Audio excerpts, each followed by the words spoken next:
महाराष्ट्रात नवीन सरकार स्थापन, लाडकी बहीण योजनेबाबत प्रशासनाने घेतलेले मोठे निर्णय.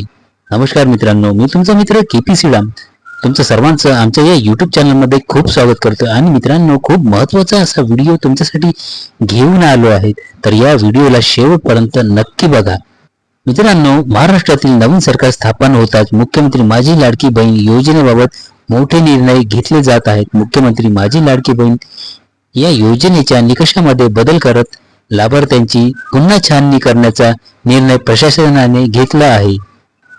यापूर्वी मुख्यमंत्री माझी लाडकी बहीण योजनेच्या माध्यमातून सुमारे 2 कोटीहून अधिक महिलांना दरमहा 1500 रुपयाचा लाभ देण्यात आला होता. निवडणुकीच्या वेळी 2100 रुपये देण्याचे आश्वासनही देण्यात आले होते.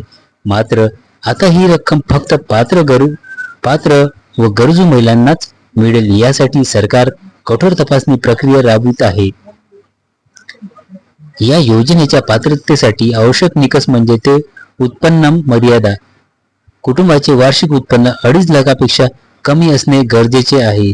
दुसरा, जमिनीची मालकी 5 एकरापेक्षा जास्त जमीन असल्यास अर्ज अपात्र ठरणार आहे. तिसरा म्हणजे वाहन व पेन्शनधारक, 4 चाकी वाहनधारक किंवा निवृत्ती वेतन घेणाऱ्या अर्जदाराची अतिरिक्त तपासणी केली जाणार आहे. प्रति कुटुंब लाभार्थी मर्यादा, एका कुटुंबातील फक्त 2 महिलांनाच योजनेचा लाभ मिळणार आहे. पडताळणी प्रक्रियेचे टप्पे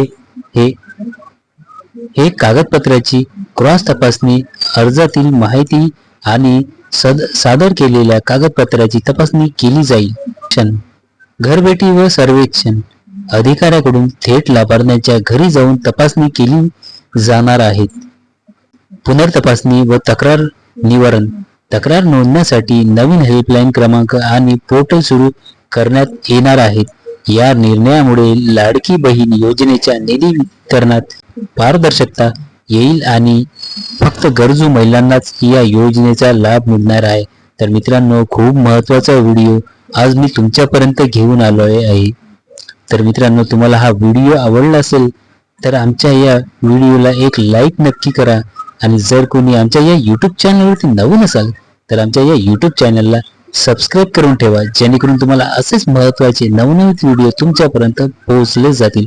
तर मित्रांनो, भेटूया अशाच एका नवीन व्हिडिओमध्ये.